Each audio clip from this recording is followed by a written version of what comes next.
Hi ಎಲ್ಲರಿಗೂ ನಮಸ್ಕಾರ. ನಾನಿವತ್ತು ಮಸಾಲೆ ಪೂರಿ ಹೆಂಗೆ ಮಾಡೋದು ಅಂತ ತೋರಿಸ್ಕೊಡತ್ತೀನಿ. ಏನಪ್ಪ ಇದು ಮಸಾಲೆ ಪೂರಿ ಅಂತೀರಾ?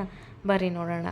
ಗೋಧಿ ಹಿಟ್ಟಿಗೆ ಉಪ್ಪು, ಖಾರ, ಜೀರಾ, ಕೊರಿಯಂಡರ್ ಪೌಡ್ರ್, ಗರಂ ಮಸಾಲ, ಹಿಂಗು, ಆಮೇಲೆ ಆರಿಗ್ಯಾನೋ, ಚಿಲ್ಲಿ ಫ್ಲೇಕ್ಸ್, ಸ್ವಲ್ಪ ಎಣ್ಣೆ, ನೀರು ಹಾಕ್ಬಿಟ್ಟು ಕಲಸಿಟ್ಕೊಂಡು ಒಂದು 5 ನಿಮಿಷ ನೆನೆಷ್ಟೊತ್ತಿಗೆ ನಾವು ಸಾಗು ಮಾಡ್ಕೊಂಬಂದ್ಬಿಡೋಣ. ಸಾಗು ಅಂದರೆ ನಮ್ಮ ಉತ್ತರ ಕರ್ನಾಟಕ ಸ್ಟೈಲ್ ಒಳಗೆ ಜುಣಕ ಮಾಡ್ತಾರಲ್ಲ ಅದೇ ಸೇಮ್. ಜುಣಕ ಮಾಡಿದ ಮೇಲೆ ನಾನು ಸ್ವಲ್ಪ ನಿಂಬೆಹಣ್ಣು ಸಕ್ಕರೆ ಆ್ಯಡ್ ಮಾಡಿದ್ದಕ್ಕೆ ಅದು ಸ್ವಲ್ಪ ಸಾಗು ಟೇಸ್ಟ್ ಕೊಡ್ಲಿಕ್ಕತ್ತದ.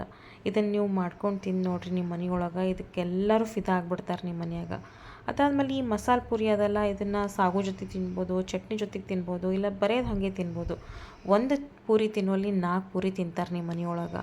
ಸೊ ಹೆಣ್ಮಕ್ಳಿಗೆ ಮನೆಯೊಳಗೆ ಮಕ್ಕಳು ಗಂಡು ಮಕ್ಕಳು ಎಲ್ಲರೂ ಮಾಡಿರೋ ಅಡುಗೆನ ಖಲಾಸ್ ಮಾಡಿದರು ಅಂದರೆ ಇದಕ್ಕಿಂತ ದೊಡ್ಡ ಅವಾರ್ಡ್ ನಮಗೇನೂ ಬೇಕೇ ಆಗಂಗಿಲ್ಲ. ಈ ವಿಡಿಯೋ ನಿಮ್ಗೆ ಇಷ್ಟ ಆಗ್ಯದ ಅಂತ ಅನ್ಕೊತೀನಿ. ಇಷ್ಟ ಆಗಿದ್ರೆ ಒಂದು ಲೈಕ್ ಕೊಡ್ರಿ. ಸೊ ಇದು ಇವತ್ತಿನ ನನ್ನ ಮಿನಿ ವ್ಲಾಗು. ನೆಕ್ಸ್ಟ್ ವಿಡಿಯೋದಲ್ಲಿ ಸಿಗ್ತೀನಿ. ಬಾಯ್.